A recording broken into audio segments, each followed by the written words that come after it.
Hey guys, welcome back to our YouTube channel. I hope आप लोग घर पे होंगे, ठीक होंगे, सेफ़ होंगे और पढ़ाई कर रहे होंगे। हमने एक करंट अफेयर का सीरीज स्टार्ट किया था, जिसमें ऑलरेडी मैंने 2-3 वीडियो जो भी इम्पोर्टेंट है मैंने ऑलरेडी डिस्कस करा रखा है। इसको मैं मेनली टारगेट कर रही थी बिहार पीसीएसटी का जो एग्ज़ाम 8 तारीख को है, इसलिए मैं जो भी इम्पोर्टेंट है जिससे मुझे लग रहा है कि क्वेश्चन आ सकते हैं वो टॉपिक मैं पहले कवर करा रही हूँ। बाकी आप लोग रिवाइज़ करते रहिए। टेलीग्राम पे मैं पीडीएफ दे दी हूँ, आप वहाँ से जाके इसको पढ़ सकते हैं, रिवाइज़ कर सकते हैं, ठीक है। तो आज उसी सीरीज़ में जो आज की वीडियो होने वाली है वो बिहार स्पेशल जो स्पेसिफिक जो क्वेश्चन है, यानी कि जो इस बिहार स्पेशल जो क्वेश्चन है आज हम उसको डिस्कस करेंगे, क्योंकि यहाँ से क्वेश्चन आने ही आने हैं। इससे पहले मैंने बिहार का बजट, बिहार का आर्थिक समीक्षा, बिहार का बजट और इकोनॉमिक सर्वे दोनों मैंने करा रखा है, आप उसको जाके चेक कर लें। बाकी 2-3 वीडियो मैंने पहले भी पोस्ट कर रखी है जो भी इम्पोर्टेंट थे, प्लीज़ उसको भी जाके पढ़ लें, ठीक है। तो विदाउट टाइम वेस्ट किए हम स्टार्ट करते हैं आज के पहले इम्पोर्टेंट टॉपिक से। तो हमारा पहला इम्पोर्टेंट टॉपिक है आज का, हाँ जी, आज का हम अगर पहले इम्पोर्टेंट टॉपिक की बात करें तो पहला आपका है जयनगर कुर्था रेल लाइन, ठीक है। तो अभी जयनगर कुर्था रेल लाइन की प्रारंभ हुआ है, सेवा दी गई है। जयनगर आपका पड़ता है मधुबनी बिहार में और कुर्था आपका पड़ता है नेपाल में, यानी कि मधुबनी बिहार से नेपाल तक की ट्रेन सेवा प्रारंभ की गई है अप्रैल 2022 में। इसी को जयनगर कुर्था रेल लाइन कहा गया है, ठीक है। इसका उद्घाटन भारत एवं नेपाल के प्रधानमंत्री ने संयुक्त रूप से वीडियो कॉन्फ्रेंसिंग के माध्यम से किया है। यह रेलखंड कितना किलोमीटर लंबा है, तो बात करते हैं हम, तो 34.90 किलोमीटर लंबा है। और अगर रेल नेटवर्क की कुल लंबाई की हम बात करते हैं तो 68.72 किलोमीटर लंबा है। और यह है आपका जयनगर बिजलपुर बार्दीबास परियोजना का ही भाग है, ठीक है। अगर हम इसका नेक्स्ट पॉइंट डिस्कस करते हैं तो वर्तमान में इस रेलखंड पर सिर्फ 2 डेमो ट्रेन है संचालित की जा रही हैं, जिनकी आपूर्ति जो है ना कोंकण रेलवे ने की है। कौन से रेलवे ने की है? कोंकण रेलवे ने की है। अभी 2 डेमो ट्रेन संचालित की जा रही है, आगे भी इसका होगा विस्तार किया जाएगा, ठीक है। ये हमारा था पहला टॉपिक क्या था कि जयनगर कुर्था रेल लाइन, यानी कि मधुबनी बिहार से लेकर नेपाल तक एक ट्रेन सेवा प्रारंभ की गई है। इसके जो भारत के प्रधानमंत्री और नेपाल के प्रधानमंत्री ने वीडियो कॉन्फ्रेंसिंग के माध्यम से इसका उद्घाटन किया है। बाकी हमने रेल की लंबाई देख ली, कितनी थी? 34.90 किलोमीटर लंबा है रेलखंड की लंबाई। बाकी नेटवर्क की अगर हम बात किए हैं तो 68.72 किलोमीटर है, ठीक है। ये हमारा रहा पहला क्वेश्चन। अगर हम सेकंड क्वेश्चन की बात करते हैं तो तीसरा राष्ट्रीय जल पुरस्कार किसको मिला है? पूर्वी चंपारण को पूर्वी क्षेत्र श्रेणी में श्रेष्ठ जिला के तहत प्रथम पुरस्कार प्राप्त हुआ 29 मार्च 2022 को। किसको? पूर्वी चंपारण को। पूर्वी क्षेत्र में श्रेष्ठ पंचायत का प्रथम पुरस्कार दिया गया है। जिले की किस पंचायत को प्राप्त हुआ है? तो तेलारी पंचायत को प्राप्त हुआ है। यह पंचायत आपका नीमचक बथानी प्रखंड के तहत आती है, ठीक है। और अगर हम तीसरे राष्ट्रीय जल पुरस्कार के तहत श्रेणी राज्यों की श्रेणी में कौन सा राज्य सबसे पहले आता है, तो अगर पहले के प्रथम की बात करें तो अपना उत्तर प्रदेश है, दूसरे की बात करें तो आपका राजस्थान और थर्ड पे आपका तमिलनाडु आता है जल पुरस्कार की श्रेणी में, ठीक है। पहले पे आपका कौन है? उत्तर प्रदेश है, दूसरे पे कौन है? आपका राजस्थान है, तीसरे पे कौन है? तमिलनाडु है, ठीक है। हमने ये बात देख ली। और जिला के तहत किसको मिला? पूर्वी चंपारण को। अब हम अपना नेक्स्ट टॉपिक देख लेते हैं। नेक्स्ट टॉपिक है कि अभी निर्यात तैयारी सूचकांक 2021, ये एक रिपोर्ट आई है। इसमें ये देखा जाता है कि किस स्टेट की निर्यात करने की क्षमता कितनी बढ़ी है, कितनी घटी है, ये रिपोर्ट आता है, ये हम देखते हैं, ठीक है। ये इसमें हम डिस्कस करते हैं इस रिपोर्ट में। इस रिपोर्ट के अनुसार अगर हम देखते हैं तो सूचकांक में हम बिहार के बारे में पढ़ रहे हैं, तो हम ये देखेंगे बिहार की रैंकिंग कितनी है। तुम्हारे बिहार की रैंकिंग अभी 22वीं है। इसका स्कोर कितना है? इसका स्कोर है 32.06। बल्कि अगर 2020 की हम बात कर ले तो 30वीं थी, यानी कि ऑब्वियस बात है इम्प्रूवमेंट हुई है, पहले 30 थी अभी 22वीं हो गई है। Got it. अब नेक्स्ट पॉइंट अगर इसका हम देखते हैं तो इस रैंकिंग में अगर हम पहले, दूसरे, तीसरे की बात करें तो जो शीर्ष 3 राज्य हैं, पहले पे आपका सबसे अच्छा निर्यात करने की क्षमता आपकी गुजरात की देखी गई है, दूसरे पे महाराष्ट्र और तीसरे पे कर्नाटका है। Got it. और अगर हम नेक्स्ट पॉइंट किस में बात कर लेते हैं, नेक्स्ट पॉइंट की अगर हम बात करते हैं सूचकांक के अनुसार, यानी कि जो ये आया है डेटा, इसके अकॉर्डिंग हम देखते तो लैंड लॉक्ड जो लैंड लॉक्ड स्टेट है उसमें बिहार का कौन सा स्थान है, तो 10वां स्थान है। Got it. और बाकी पहले स्थान पे कौन है, तो आपका हरियाणा है। ये रहा इसके कुछ इंपॉर्टेंट पॉइंट हैं जो हमने डिस्कस किया। अब हम अपना नेक्स्ट पॉइंट देख लेते हैं। प्लीज़ इसे रिवीजन कर लीजिएगा, इसमें बहुत रॉकेट साइंस नहीं है, इजीली ये आपको याद हो जाएगा। ठीक है, इसमें फैक्ट भी नहीं है जो आपको रटना है बहुत ज़्यादा, ये नॉर्मल से हैं क्वेश्चन, आपको याद हो जाएंगे ईजिली। अब यहाँ से एक बार वीडियो देख के आप अगर PDF डाउनलोड करके उसको पढ़ लेते हैं तो आपको क्लियरली समझ में आ जाएगा, और ये चीज़ें जल्दी भूलेंगे भी नहीं। ठीक है, नेक्स्ट पॉइंट हम देखते हैं बिहार स्टार्टअप कॉन्क्लेव यानी 2022।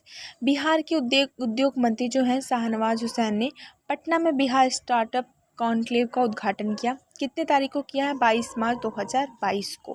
कितने तारीख को, 22 मार्च 2022 को। कहाँ किया है, पटना में किया है। किसका उद्घाटन किया है, बिहार स्टार्टअप कॉन्क्लेव का। ठीक है, इस कॉन्क्लेव का आयोजन पटना ज्ञान भवन में उद्योग विभाग के सहयोग से बिहार इंडस्ट्री एसोसिएशन द्वारा किया गया है। किसके सहयोग से किया गया, उद्योग विभाग के सहयोग से। किसके द्वारा किया गया है, बिहार इंडस्ट्रीज एसोसिएशन द्वारा किया गया है। ठीक है, अगर हम इसकी बात करते हैं कि वर्ष 2017 में बिहार स्टार्टअप्स की नीति की घोषणा की गई थी। 17 में इसकी घोषणा की गई थी। अब जाके बिहार के जो उद्योग मंत्री शाहनवाज हुसैन ने इसका उद्घाटन किया है। किसकी सहायता से किया है, बिहार इंडस्ट्री एसोसिएशन के द्वारा किया गया है। कहाँ पे किया गया है, पटना ज्ञान भवन में। ठीक है, ये था इसका इम्पॉर्टेंट पॉइंट जो हमने डिस्कस कर लिया। अपना नेक्स्ट पॉइंट पे हम चलते हैं। नेक्स्ट पॉइंट हमारा है फ्रॉग वॉक ऐप। ठीक है, फ्रॉग वॉक ऐप क्या है, इसका भी मार्च 2022 में इसका शुभारंभ किया गया है। ठीक है, अब इसका उद्घाटन हुआ 2022 में मार्च में। इस ऐप का निर्माण किसके द्वारा किया गया है, तो खगड़िया भागलपुर के निवासी निर्मल देव जी हैं, उनके द्वारा किया गया है। ठीक है, निर्मल देव जी को राज्य सरकार द्वारा बिहार चेंज मेकर अवार्ड 2022 भी प्रदान कर दिया गया है। इस ऐप को बनाया क्या गया, इसका उद्देश्य क्या है, इसका उद्देश्य ये है कि जैसे जो छोटे हलवाई हो गए हैं, बढ़ई हो गए हैं या पेंटर हो गए हैं आदि को जो ना रोजगार नहीं मिल पाता, एक कार्य कोई भी वर्क नहीं मिल पाता, तो इस ऐप के माध्यम से उनको एक मतलब जॉब वगैरह प्रोवाइड की जाएगी, उनकी जॉब अपॉर्चुनिटी दी जाएगी। ठीक है, ये मेनली काम करता है। जैसे कि हमारा naukri.com हो गया, ऐसे मतलब बहुत सारे ऐप हैं जो कि जॉब प्रोवाइड कराती है। बट ये छोटे जो कामगार होते हैं ना, जैसे हलवाई हो गया, नलसाज हो गया, बढ़ई हो गया, इनके लिए थोड़ा सा मुश्किल होता है जॉब ढूंढना, इसलिए इस ऐप को लॉन्च किया गया है जिसका क्या नाम है, फ्रॉग वॉक ऐप। कौन सा, फ्रॉग वॉक ऐप। ठीक है, अब ये पॉइंट हमने डिस्कस कर लिया। अब हम नेक्स्ट पॉइंट डिस्कस करते हैं। नेक्स्ट पॉइंट हमारा है बिहार भूमि सुधार। ठीक है, अब बिहार भूमि सुधार के बारे में हम देखते हैं। तो ये ऐसा है, पहला पॉइंट ये है कि बिहार भारत का पहला राज्य बन गया है जिसने गाँवों के लिए गतिशील मानचित्र की अवधारणा पेश की है। ठीक है, पहला राज्य बन गया भारत का जो गांव है ना उसकी गतिशील मानचित्र की अवधारणा पेश की है। ठीक है, बिहार विधानसभा ने बिहार भूमि उत्परिवर्तन संशोधन विधेयक 2021 पारित किया है जिसमें मानचित्रों के उत्परिवर्तन को अनिवार्य कर दिया गया है। ठीक है, मैप अनिवार्य हो गया है वहाँ पे। इससे हर बार भूमि के स्वामित्व में परिवर्तन होने पर अद्यतन किया जाएगा, यानी कि इसके स्वामित्व में अगर परिवर्तन हो रहा है तो इससे हमें पता चलेगा। इससे कानूनी विवाद भी कम होंगे। ठीक है, जब सारी चीज़ें डाटा ऑलरेडी रिकॉर्डेड होगी, नेट पे होगी, तो हम इससे कानूनी विवाद ऑब्वियस बात है कम ही होंगे। ये टॉपिक हमने देख लिया। नेक्स्ट पॉइंट पे हम चलते हैं। नेक्स्ट पॉइंट हमारा है कि 22 मार्च को बिहार स्थापना दिवस है। ठीक है, उसका देख लेते हैं कि कौन सा स्थापना दिवस है, इस बार की थीम क्या है, क्या नहीं है, क्या सब कुछ देखेंगे। ठीक है, इसमें ये जो स्थापना दिवस थी ना 110वां स्थापना दिवस थी, यानी कि बिहार की स्थापना हुए 110 साल हो गए। 110वां स्थापना दिवस थी। अगर इसकी थीम की बात कर लेना, इसकी थीम थी, इस बार की स्थापना दिवस की थीम थी जल जीवन हरियाली। इंपॉर्टेंट है, प्लीज़ याद करिएगा। इस बार की स्थापना दिवस थी जल जीवन हरियाली। ठीक है, क्या थी, जल जीवन हरियाली। वहीं 22 मार्च 1912 को बिहार को बंगाल प्रेसिडेंसी से अलग कर नया राज्य बनाया गया था। 1912 को किससे अलग करके नया राज्य बना था, बंगाल प्रेसिडेंसी से। Got it. आपको समझ में आ रहा होगा। अगर आपको समझ में आ रहा है तो प्लीज़ वीडियो को लाइक करिए, चैनल को सब्सक्राइब करिए और अपने फ्रेंड्स एंड रिलेटिव में शेयर करिए। क्या पता ये वीडियो उनके लिए लास्ट मोमेंट पे हेल्पफुल हो जाए, ठीक है। बाकी अब नेक्स्ट पॉइंट इसमें हम और देख लेते हैं कि बिहार दिवस समारोह 2022 का आयोजन हुआ कहाँ था। तो गांधी मैदान पटना में हुआ था, जिसकी नोडल एजेंसी शिक्षा विभाग रहा। Got it. ये सारी चीज़ें हमने देख ली हैं। अब हम अपना नेक्स्ट पॉइंट देखेंगे। हमारा नेक्स्ट पॉइंट है स्कॉच गवर्नेंस रैंकिंग, ठीक है। ये हर साल इसका रैंकिंग आता है। इसमें जैसे जो सारे स्टेट होते हैं ना, उनका एग्रीकल्चर फील्ड में क्या है, पुलिस में क्या है, मतलब विभिन्न उसको पायदानों पर रह के इसका वो किया जाता है, एनालिसिस किया जाता है कि कौन सा राज्य इस बार बेहतर पे था। अगर हम इसकी बात करते हैं स्कॉच गवर्नेंस रैंकिंग 2021 की, तो इस बार अगर हम अपने बिहार की बात करें तो हमारा बिहार जो है ना 11वें स्थान पर था, ठीक है। स्कॉच गवर्नेंस रैंकिंग में हमारा बिहार 11वें स्थान पर था। वहीं अगर 2020 में बात करें कि वो किस स्थान पे था, सेम 11वें स्थान पे भी था। 2020 में भी 11वें स्थान पे ही था। बिहार को ना 4 श्रेणियों में बांटा गया है, ठीक है। ये इसका रैंकिंग ऐसे निकाला जाता है कि स्टेट को 4 श्रेणियों में बांट दिया जाता है। पहला जो होता है ना आपका परफॉर्मर होता है, दूसरा कैचिंग अप, और फिर उसका होता है अन्य में, मतलब जो अन्य स्टेट होते हैं उसमें करके इसको बांट दिया जाता है। उसके आधार पे इसकी रैंकिंग निकाली जाती है, ठीक है। अगर हम इसकी बात करें कि चलो ठीक है बिहार अपना 11वें स्थान पे था, तो फर्स्ट पे कौन था। फर्स्ट आंध्र प्रदेश प्रथम पे था। फर्स्ट पे हमारा आंध्र प्रदेश था। सेकंड पे बात करें तो पश्चिम बंगाल था, और थर्ड पे हमारा उड़ीसा था, ठीक है। ये तीनों स्टार श्रेणी में। इनके अतिरिक्त अगर हम बात करें चौथे और पाँचवें का, तो गुजरात एवं महाराष्ट्र, ठीक है। ये था स्कॉच गवर्नेंस रैंकिंग। इसमें हमारा बिहार किस पे स्थान पे था, 11वें स्थान पे था। अगर हम पहले की बात करें तो पहले पे हमारा आंध्र प्रदेश था, दूसरे पे पश्चिम बंगाल था, और तीसरे पे उड़ीसा था, ठीक है। ये हमने देख लिया। हमने क्या देखा कि स्कॉच गवर्नेंस रैंकिंग किस आधार पे निकाली जाती है, जो वहाँ किसी भी स्टेट के जैसे रूरल डेवलपमेंट हो गया, या फिर उनका अर्बन डेवलपमेंट कैसा है, उनकी पुलिस प्रशासन कैसी है, और उनका एग्रीकल्चर कैसा है, वहाँ पे डेवलपमेंट कैसे हो रही है, चीज़ें सही से हैं कि नहीं है। इन सब चीज़ों को ना अलग अलग पैदान में रख के उसके आधार पे हम ये रैंकिंग निकालते हैं, ठीक है। ये हो गया। अब हम नेक्स्ट पॉइंट पे अपने चलते हैं। आई होप आपको ये समझ में आया होगा। नेक्स्ट पॉइंट हमारा है कि बोध गया में भगवान बुद्ध की शयन मुद्रा में भारत की सबसे बड़ी प्रतिमा, ठीक है। जो हमारा बोध गया है बिहार में है, वो भगवान बुद्ध की भारत की सबसे बड़ी प्रतिमा वहाँ पे बनाई गई है अभी, किसमें, शयन मुद्रा में, ठीक है। तो हम देखते हैं बुद्ध इंटरनेशनल वेलफेयर मिशन द्वारा बोध गया में भगवान बुद्ध की प्रतिमा का निर्माण किया जा रहा है। अभी हो ही रहा है। किसके द्वारा हो रहा है, बुद्ध इंटरनेशनल वेलफेयर मिशन के द्वारा। यह प्रतिमा कौन सी मुद्रा में होगी, मैंने बताया शयन मुद्रा में होगी। इसकी लंबाई चौड़ाई की बात कर लें, ऊंचाई की, तो लंबाई इसकी 100 फीट लंबी है, ऊंचाई आपका 30 फीट है, यानी 30 फीट है, ठीक है। प्रतिमा का कार्य कब से शुरू है, 2019 से ही शुरू है। किसके द्वारा बनाई जा रही है, तो फाइबर ग्लास द्वारा निर्माणाधीन यह प्रतिमा कोलकाता की मूर्तिकारों द्वारा बनाई जा रही है। किसके द्वारा बनाई जा रही है, कोलकाता की मूर्तिकारों द्वारा बनाई जा रही है। किसकी सहायता से बनाई जा रही है, तो बुद्ध इंटरनेशनल वेलफेयर मिशन के द्वारा बनाई जा रही है, ठीक है। ये सारी चीज़ें हमने देख लिया। नेक्स्ट पॉइंट की अगर हम बात करते हैं, ये सारे बिहार स्पेसिफिक क्वेश्चन है, इम्पॉर्टेंट है, यहाँ से क्वेश्चन आने ही आने हैं। मैंने बिहार का इकोनॉमिक सर्वे करा दिया, बिहार का बजट करा दिया है, जहाँ से मुझे लग रहा था कि क्वेश्चन आएंगे। उसके बाद से अब मैं यहाँ पे आई हूँ, यहाँ से भी मैं क्वेश्चन करा देती हूँ, जिससे एग्ज़ाम से पहले आपकी जो चीज़ें हैं ना नॉर्मल कवर हो जाए, ठीक है। मैक्सिमम आपको रिवाइज हो जाए, ठीक है। बाकी हम नेक्स्ट पॉइंट की बात करते हैं। मासिक धर्म स्वच्छता प्रबंधन योजना प्रारंभ करने वाला पूर्णिया बिहार का पहला जिला, ठीक है। पूर्णिया जो है बिहार का जिला है। उसने किसकी सहायता से, नव अस्तित्व फाउंडेशन स्वयं सहायता समूह एवं यूनिसेफ की सहायता से मासिक धर्म स्वच्छता प्रबंधन योजना को प्रारंभ किया है, ठीक है।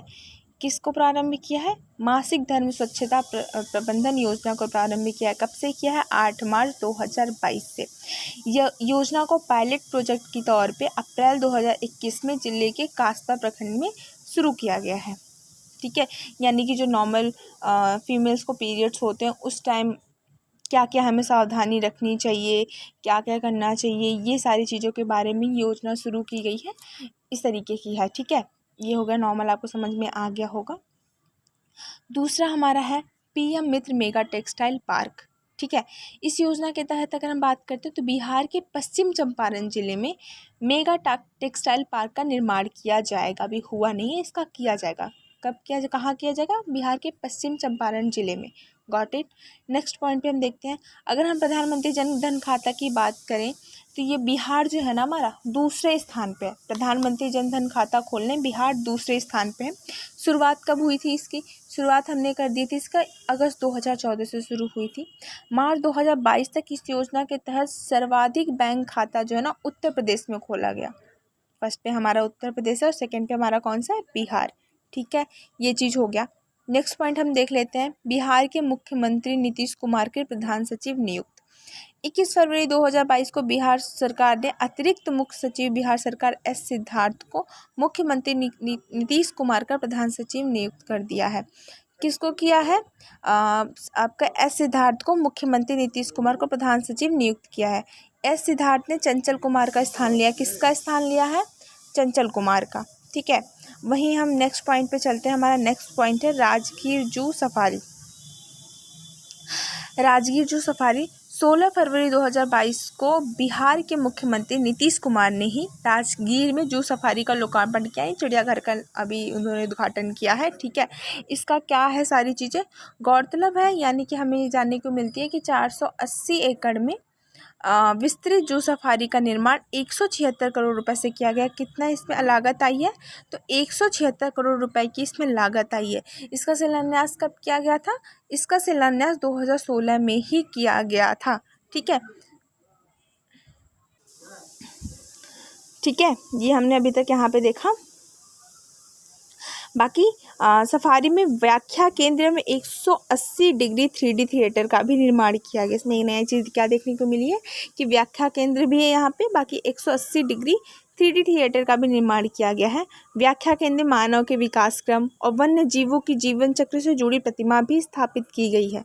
ठीक है, किस तरीके से मानव का विकास हुआ और वन्य जीवों को क्या जीवन जीने की प्रक्रिया, ये सारी चीज़ें यहाँ पे उसकी जो प्रतिमा है ना वो स्थापित की गई। यहाँ पे एक चीज़ ये देखने को मिलती है।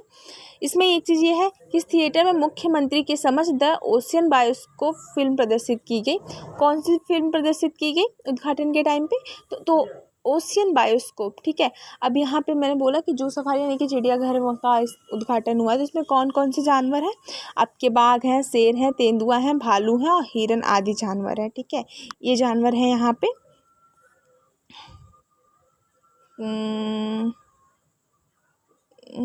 हाँ जी, सॉरी। उल्लेखनीय है कि राजगीर में पर्यटन को बढ़ावा देने के लिए ग्लास स्काई वॉक का भी निर्माण किया गया है। ठीक है, किसका निर्माण किया गया है? ग्लास स्काई वॉक का भी निर्माण किया गया है। किसको बढ़ावा देने के लिए? पर्यटन को बढ़ावा देने के लिए। ठीक है, अब हम अपना नेक्स्ट पॉइंट देखते हैं। नेक्स्ट पॉइंट है हमारा वित्तीय साक्षरता कार्यक्रम। ठीक है, 13 से 18 फरवरी 2022 तक भारतीय रिजर्व बैंक ने पटना में वित्तीय साक्षरता कार्यक्रम का आयोजन किया था। अगर इसके विषय की यानी थीम की अगर हम बात कर ले तो क्या था? गो डिजिटल गो सिक्योर। ठीक है, कौन किया था? आरबीआई ने किया था। कहाँ पे किया था? पटना में किया था। और इसकी थीम की अगर हम बात कर लें तो गो डिजिटल गो सिक्योर था। ठीक है, नेक्स्ट पॉइंट हम देखते हैं कि मुख्यमंत्री ग्रामीण सोलर स्ट्रीट लाइट योजना। मुख्यमंत्री ग्रामीण सोलर स्ट्रीट लाइट योजना के तहत 15 अप्रैल 2022 से राज्य के सभी गाँवों में सोलर स्ट्रीट लाइट लगाई गई। ठीक है, ये योजना है मुख्यमंत्री ग्रामीण सोलर स्ट्रीट। इसके अनुसार क्या है? राज्य के जितने भी गांव हैं ना, बिहार के जितने भी गांव हैं, सब में सारे गांव में ग्रामीण सोलर स्ट्रीट लाइट योजना लगा दी गई है। ठीक है, यह मुख्यमंत्री 7 निश्चय 2 के तहत शुरू की गई है। ये हमने अपने बजट में पढ़ा था। ठीक है, 7 निश्चय 2, इसको हम जो ने मेरी प्रीवियस वीडियो देखी होगी उन्हें ये अच्छी तरीके से समझ में आ गया वो 7 निश्चय 2। अगर नहीं देखी है तो प्लीज़ जाके आप बजट वाला वीडियो देखिए, वहाँ पे मैंने इसको क्लियर समझाया हुआ है, आपको ईजिली समझ में आ जाएगा। ठीक है, बाकी पायलट योजना के तहत यह योजना राज्यों के सभी जिलों की कम से कम एक पंचायत में लागू होगी। ठीक है, ये था। बाकी हम नेक्स्ट पॉइंट देख लेते। बिहार शहीद दिवस अभी था। बिहार के मुख्यमंत्री नीतीश कुमार ने 15 फरवरी को प्रतिवर्ष शहीद दिवस मनाने की घोषणा की है। ध्यातव्य है कि इस तिथि को वर्ष 1932 में मुंगेर जिले के तारापुर शहर के थाने पर तिरंगा लहराने के प्रयास में पुलिस की गोली का शिकार होकर 34 स्वतंत्रता सेनानी शहीद हो गए थे। ठीक है, यद्यपि गोपाल सिंह नामक स्वतंत्रता सेनानी थाने के भवन पर तिरंगा लहराने में सफल रहे थे। ये मेन इंपॉर्टेंट टॉपिक है, इसका जो भी हिस्ट्री था ये है, यहाँ पे मैंने बता दिया। चलिए नेक्स्ट टॉपिक पे चलते हैं। नेक्स्ट टॉपिक हमारा है कि प्रथम टेक्सटाइल पार्सल स्पेशल ट्रेन। प्रथम textile parcel special train Gujarat के सूरत शहर के उद्याना रेलवे स्टेशन से बिहार के पटना शहर के दानापुर रेलवे स्टेशन तक चलाई गई। कब चलाई गई? 1 सितंबर 2021 को। कहाँ से? सूरत से बिहार तक। सूरत के कौन से स्टेशन से? उद्याना रेलवे स्टेशन से। और बिहार के कौन से स्टेशन तक? दानापुर रेलवे स्टेशन तक इसे चलाया गया है। नेक्स्ट पॉइंट की अगर हम बात करते हैं, सॉरी फॉर दैट, हाँ जी, वहीं 9 फरवरी 2022 को पश्चिम रेलवे की मुंबई सेंट्रल डिवीजन ने सूरत क्षेत्र से संकरैल यानी कि खड़गपुर डिवीजन तक 16वीं टेक्सटाइल ट्रेन के लदान की महत्वपूर्ण उपलब्धि अर्जित की है। ठीक है, ये था इंपॉर्टेंट पॉइंट इसका। नेक्स्ट पॉइंट देख लेते हैं। इसमें 2 पॉइंट है जो मैंने आपको बता दिया। आई होप आपको समझ में आ गया होगा। नेक्स्ट पे चलते हैं। नेक्स्ट हमारा है कि आसियाना नगर मंडल जो है देश का पहला स्मार्ट प्रीपेड मीटर बन गया है। ठीक है, बिहार की राजधानी पटना के आसियाना नगर जो मंडल है उसे देश के पहले स्मार्ट प्रीपेड मीटर स्थापित करने का गौरव प्राप्त हुआ है फरवरी 2022 में। कुल 38,000 घरों में स्मार्ट प्रीपेड मीटर लगा दिए गए हैं। इसके अनुसार पूरे बिहार में कुल 5.23 लाख घरों में स्मार्ट प्रीपेड मीटर स्थापित करने हेतु Bihar state power holding company limited ने एनर्जी एफिशिएंसी सर्विसेज लिमिटेड के साथ समझौता किया है। यानी कि उनका क्या लक्ष्य है कि पूरे बिहार में, जो पूरा बिहार है उसमें कुल जितने भी घर हैं, जैसे समथिंग 5.23 लाख घरों में क्या करना है, उनको स्मार्ट प्रीपेड मीटर लगाना है। उसके लिए उन्होंने किससे समझौता किया है, किससे डील की है? तो Bihar state power holding company limited जो है किसके साथ की है? एनर्जी एफिशिएंसी सर्विस लिमिटेड के साथ उन्होंने अपना डील कर लिया है। ठीक है, ये था इसका पूरा ओवरऑल, इसका जो एक्सप्लेनेशन था इसका यही था। बाकी हम अपने नेक्स्ट पॉइंट पे चलते, जो हमारे बिहार का एक भाषा और है मैथिली भाषा, उसको साहित्य अकादमी पुरस्कार मिला है 2021 में। यह किसको मिला है? तो यह हमारे जगदीश प्रसाद मंडल जी को मिला है। ठीक है, ये गौरव मिला है इनको, साहित्य अकादमी पुरस्कार प्राप्त हुआ है। यह पुरस्कार उन्हें कौन से उपन्यास के लिए दिया गया है? तो पंगु नाम उपन्यास के लिए दिया गया। इंपॉर्टेंट है, पेज देखिएगा। किस उपन्यास के लिए दिया गया? पंगु नाम उपन्यास के लिए दिया गया है। अमित मिश्र द्वारा लिखित अंशु बनी पसरी जाए बाल कविता है, जो मैथिली भाषा हेतु युवा साहित्य अकादमी पुरस्कार प्रदान किया गया। अमित मिश्र द्वारा लिखित जो है इनको भी किया गया। बाकी दया प्रकाश सिन्हा सम्राट अशोक नाटक हेतु साहित्य अकादमी पुरस्कार 2021 प्रदान किया गया है। ये 3 पॉइंट थे, यहाँ पे मैंने आपको बता दिया। जगदीश प्रसाद मंडल को यह पुरस्कार प्राप्त हुआ मैथिली भाषा के लिए। बाकी पंगु नाम के उपन्यास उन्होंने लिखा था, इस पर उनको प्राप्त हुआ है। बाकी अमित मिश्र जी को भी प्राप्त हुआ है। और थर्ड पे आपके दया प्रकाश सिन्हा है, जिन्होंने सम्राट अशोक नाटक के लिए भी इन्हें साहित्य अकादमी पुरस्कार 2021 प्रदान किया गया है। ठीक है, आई होप आपको समझ में आ रहा होगा। नेक्स्ट पॉइंट पे चलते हैं। हमारा नेक्स्ट पॉइंट है रणजी ट्रॉफी के पदार्पण मैच में सकीपुलु गनी का 13 शतक। ठीक है, ये बिहार रणजी टीम के बल्लेबाज हैं 2022 के हिसाब से तक की बात कर रहे हैं हम। रणजी ट्रॉफी जो है आपका 2021-22 में मिजोरम के खिलाफ 13 शतक 341 रन लगाया। ये प्रथम श्रेणी क्रिकेट में अपना पदार्पण मैच में 13 शतक लगाने वाले विश्व के पहले बल्लेबाज हैं। ठीक है, इस मैच में गन्नी ने बबलू कुमार के साथ 538 रन की साझेदारी की, जो रणजी ट्रॉफी के इतिहास की चौथी सबसे बड़ी साझेदारी है। ठीक है, अगर हम जब बात करें कि साकिब अल्लू जो गनी बिहार के मोतिहारी जिले से संबंध है, इसका ओवरऑल ये था। इसमें 5 पॉइंट थे जो मैंने आपको बता दिया। ठीक है, चलते हैं नेक्स्ट पॉइंट पे। नेक्स्ट पॉइंट ये जो हमारे मनोज तिवारी जी हैं वो बिहार में खादी के ब्रांड एम्बेसडर बन चुके हैं। मनोज तिवारी क्या हैं देख लेते हैं। बिहार सरकार ने भोजपुरी गायक एवं लोकसभा सांसद मनोज तिवारी को बिहार में खादी का ब्रांड एम्बेसडर घोषित कर दिया गया है। कहाँ का? बिहार में खादी का ब्रांड एम्बेसडर घोषित कर दिया गया है। इसका नेक्स्ट पॉइंट देखते हैं हम। मनोज तिवारी खादी के साथ साथ बिहार के हथकरघा और हस्तशिल्प को भी लोकप्रिय बनाने में योगदान देंगे, यानी कि वो जो वहाँ का जो कल्चर है, जो वहाँ की शिल्प है, उस पर भी ये योगदान देंगे, इनका कहना है। ठीक है, बाकी हमारा नेक्स्ट पॉइंट देखते हैं। नेक्स्ट पॉइंट है हमारा कालू घाट इंटर मॉडल टर्मिनल, यानी कि बिहार के सारण जिले में राष्ट्रीय जलमार्ग 1 यानी कि गंगा नदी पर केंद्रीय पत्तन पोत परिवहन और जल मार्ग मंत्री सर्बानंद सोनोवाल ने इस टर्मिनल का शिलान्यास किया है। ठीक है, किस टर्मिनल का शिलान्यास किया है? कालू घाट इंटर मॉडल टर्मिनल। ठीक है, इसका शिलान्यास किया गया है। इस एक बर्थ वाले टर्मिनल की अगर हम क्षमता की बात करें तो कितनी क्षमता है? तो 77,000 TEU प्रतिवर्ष होगी। साथ ही पटना गायघाट से पांडु गुवाहाटी के लिए जल मार्ग 1 से पोत MV लाल बहादुर शास्त्री द्वारा 2000 मीट्रिक टन खाद्यान्न भेजा गया है। कितना? 200 मीट्रिक, सॉरी 2000 नहीं, 200 मीट्रिक टन जो खाने का खाद्यान्न भेजा गया है। कहाँ से? अपने पटना से गुवाहाटी तक। ठीक है, किसके अलावा ना, गायघाट से आपका गुवाहाटी तक, यानी पटना से पांडु जो जल मार्ग है उसके द्वारा भेजा गया है। पटना से पांडु तक जहाज पर खाद्यान्न की पायलट आवाजाही गेटवे ऑफ नॉर्थ ईस्ट के लिए नया द्वार खोलेगी। किसके लिए? आपका जो गेटवे ऑफ नॉर्थ ईस्ट है, इसके लिए एक नया द्वार, नया डोर ओपन करेगी। ये था इसका जितने भी इंपॉर्टेंट पॉइंट है, रिलेटेड जो भी पॉइंट निकल रहे थे हमने डिस्कस कर लिया। इसका नेक्स्ट पॉइंट देखते हैं हम। नेक्स्ट पॉइंट हमारा आगे है बार काउंसिल ऑफ इंडिया। ठीक है, bar council of India. Bihar के मनन कुमार मिश्रा जी जो गोपालगंज से हैं, इन्हें बार काउंसिल ऑफ इंडिया का अध्यक्ष चुना गया है। ठीक है, बाकी Manan Kumar Mishra ji council of India के 31वें अध्यक्ष हैं। बार काउंसिल ऑफ इंडिया की स्थापना वर्ष की अगर हम बात करें तो 1961 है। कब है? 1961। इसमें कुछ नहीं था, 3 पॉइंट था, मैंने आपको बता दिया। नेक्स्ट पॉइंट की बात करें तो अंजनी कुमार सिंह क्या हुई हैं? बिहार संग्रहालय की महानिदेशक नियुक्त हुई हैं। ये कौन? अंजनी कुमार सिंह को बिहार संग्रहालय का महानिदेशक नियुक्त कर दिया गया है। बाकी इनका काम क्या है? बिहार संग्रहालय के शासी निकाय की अध्यक्षता मुख्यमंत्री करेंगे। बिहार संग्रहालय कहाँ स्थित है? पटना में स्थित है।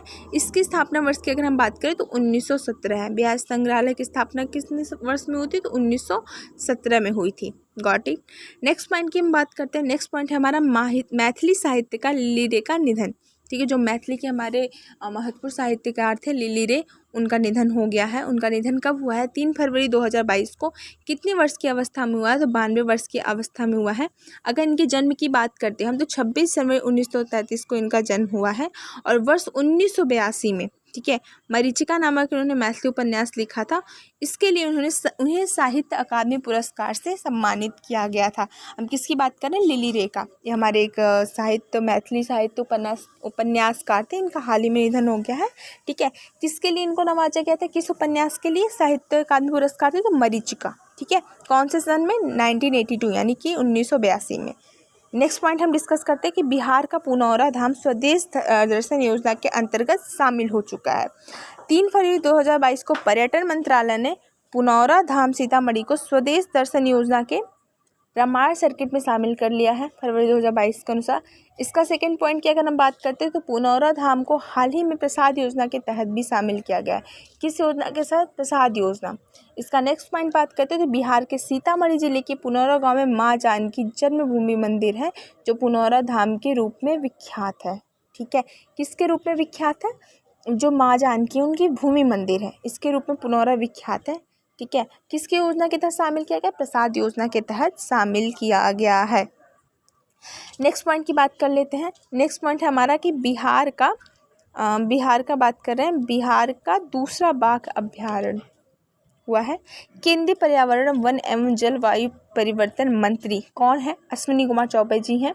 बिहार में दूसरा बाघ अभ्यारण्य स्थापित करने की घोषणा कर दी है। कब की है? जनवरी 2022 में की है। इसे कहाँ खोला जाएगा? कैमूर जिले में खोला जाएगा। बाघ अभ्यारण्य की बात कर रहे हैं। बाकी पहला बाघ अभ्यारण्य कहाँ देखा गया था? 26 मार्च 2022 को कैमूर वन्यजीव अभ्यारण्य में बाघ देखा गया था। वर्तमान में बिहार में एकमात्र बाघ अभ्यारण्य है जिसका नाम क्या है? वाल्मीकि टाइगर रिजर्व पश्चिम चंपारण में है ये। ठीक है, ये है इसके मेन टॉपिक, मेन पॉइंट हमने देख लिया। बाकी हम देखते हैं पद्म पुरस्कार 2022। इसके लिए मैं थोड़ा सा जूम कर देती हूँ। हाँ, पद्म पुरस्कार 2022 25 जनवरी 2022 को 73वें गणतंत्र दिवस के अवसर पर राष्ट्रपति ने वर्ष 2022 हेतु 128 पद्म पुरस्कारों की घोषणा की थी। कितने? 128। वर्ष 2022 हेतु बिहार की 2 हस्तियों को पद्म पुरस्कार के लिए चुना गया था। ठीक है, यानी बिहार के 2 लोगों को चुना गया था। 128 लोगों की घोषणा की थी, जिसमें से बिहार के 2 लोगों को चुना गया था पद्म पुरस्कार के लिए, पद्मश्री पुरस्कार के लिए। पहले कौन थी? सैबल गुप्ता, जिनका निधन हो चुका है। उसके बाद इनको चुना गया। किस क्षेत्र में चुना गया था? शिक्षा के क्षेत्र में। ठीक है, कौन से क्षेत्र में चुना गया था? शिक्षा के क्षेत्र में। मरणोपरांत इनको ये पद्मश्री का मिला है किस क्षेत्र में? शिक्षा के क्षेत्र में। दूसरे की अगर हम बात करते हैं तो आचार्य चंदना जी हैं, इनको भी पद्मश्री मिला है। किस क्षेत्र में इनको मिला? सामाजिक कार्य के क्षेत्र में। ठीक है, ये पद्म पुरस्कार बिहार के लिए था। बाकी तो 128 पद्म पुरस्कारों की घोषणा की गई है, लेकिन इसमें 2 जो हमारे बिहार के लोग थे, जिनको एक मरणोपरांत मिला है, यानी सैबल गुप्ता जी को शिक्षा के क्षेत्र में, बाकी सामाजिक कार्य के क्षेत्र में आचार्य चंदना जी को मिला है। ये इंपॉर्टेंट पॉइंट है जो हमने डिस्कस कर लिया। नेक्स्ट पॉइंट की हम बात करते हैं बिहार वन स्थिति रिपोर्ट 2021 के अनुसार क्या क्या है, क्या क्या डाटा आया है। देहरादून स्थित भारतीय वन सर्वेक्षण विभाग प्रत्येक 2 वर्ष पर उपग्रह चित्रण के माध्यम से वन स्थिति रिपोर्ट जारी करती है। किसके माध्यम से? उपग्रह चित्रण के माध्यम से, कि वनों की क्या रिपोर्ट है वो जारी करती है। ठीक है, 13 जनवरी 2022 को इस श्रृंखला की 17वीं वन स्थिति रिपोर्ट ISFR 2021 जारी की गई थी। सर्वप्रथम इस रिपोर्ट को वर्ष 1987 में प्रकाशित कर दिया गया था। और बाकी हम सेकंड की बात कर लें तो भारत वन स्थिति रिपोर्ट 2021 के अनुसार बिहार का वनावरण 7380.79 वर्ग किलोमीटर है। कितना है? 7380.79 वर्ग किलोमीटर। ठीक है, इसके मेन इंपॉर्टेंट पॉइंट है जो हमने यहाँ डिस्कस कर लिया। बाकी इसके जो 2 मोस्ट इंपॉर्टेंट पॉइंट है वो मैं यहाँ पे डिस्कस करवा देती हूँ। इसके भौगोलिक क्षेत्रफल की अगर हम बात करते हैं ना, इसका भौगोलिक क्षेत्रफल आपका 94,163 वर्ग किलोमीटर है, यानी कि 7.84%। ठीक है, वहीं हम 2019 की रिपोर्ट के अनुसार तुलना में बिहार में वनावरण की वृद्धि की बात करते हैं तो कितनी हुई है? 75 वर्ग किलोमीटर की वृद्धि हुई है, जो पिछली रिपोर्ट से 1.03% अधिक है। ठीक है, ये था। यहाँ पे कुछ ग्राफ है, मैं PDF अपने टेलीग्राम चैनल पे अपलोड कर दूँगी, आप वहाँ से जाके डाउनलोड करके इसे कर लीजिएगा। ठीक है, यानी कि बहुत घने वन का क्षेत्रफल कितना है, 21 में कितना है, 19 में कितना था। मध्यम रूप से घने वन का क्षेत्रफल अभी कितना है, 21 में कितना था, 19 में कितना था। मतलब 21 में कितना, 19 में कितना था, दोनों ही था हो गया, अभी तो 22 चल रहा है। बाकी इस तरीके से ये सारे हैं। ठीक है, ये आप देखिएगा। सबसे कम कहाँ है, सर्वाधिक कितने हैं, सबसे कम सर्वाधिक। ठीक है, बाकी हम वृक्षावरण की बात करते हैं। रिपोर्ट के अनुसार राज्य के 2341 वर्ग किलोमीटर क्षेत्रफल पर वृक्षावरण है। ठीक है, कितने किलोमीटर पे? 2341 वर्ग किलोमीटर पे, जो राज्य की कुल भौगोलिक क्षेत्रफल का 2.49% है। ठीक है, वर्ष 2019 की अगर रिपोर्ट की तुलना में 2003 वर्ग किलोमीटर, यानी कि वृक्षावरण में 338 वर्ग किलोमीटर की वृद्धि दर्ज की गई है। 19 की रिपोर्ट की तुलना में अभी की बात की जा रही है। ठीक है, यहाँ पे इसका डाटा है, ये देख लीजिएगा। नेक्स्ट पॉइंट अगर हम बात करते हैं कि वाल्मीकि नगर टाइगर रिजर्व के कितने किलोमीटर में वन है, तो 796.12 वर्ग किलोमीटर में वन है, जो कुल टाइगर रिजर्व क्षेत्रफल का कितना प्रतिशत है? 85.71% है। ठीक है, आई होप आपको ये वीडियो पसंद आया होगा। ये इंपॉर्टेंट पॉइंट डिस्कस की जो भी मैंने किया, आप इसका नोट्स बनाए होंगे और आप अभी जाके हमारे टेलीग्राम चैनल से PDF डाउनलोड करके इसको आप रिवाइज करेंगे, पढ़ेंगे। ठीक है, तो ठीक है, आज के लिए बस इतना ही। बाकी का जो बचा हुआ है मैं कल कोशिश करूँगी कि मैं जल्दी से जल्दी प्रोवाइड करा दूँ आपके जितने भी, कम से कम बिहार स्पेशल तो ख़त्म ही हो जाए, ये मैं पूरी कोशिश करूँगी कि एग्ज़ाम से पहले आपको प्रोवाइड करा दूँ। बाकी अपना प्यार देते रहिए, सपोर्ट बनाते रहिए, वीडियो को लाइक करिए, अपने फ्रेंड्स एंड रिलेटिव में शेयर करिए, चैनल को सब्सक्राइब करिए। ऐसे यूज़फुल वीडियो पाने के लिए मुझे फॉलो करिए। ठीक है, ओके, बाय, थैंक यू।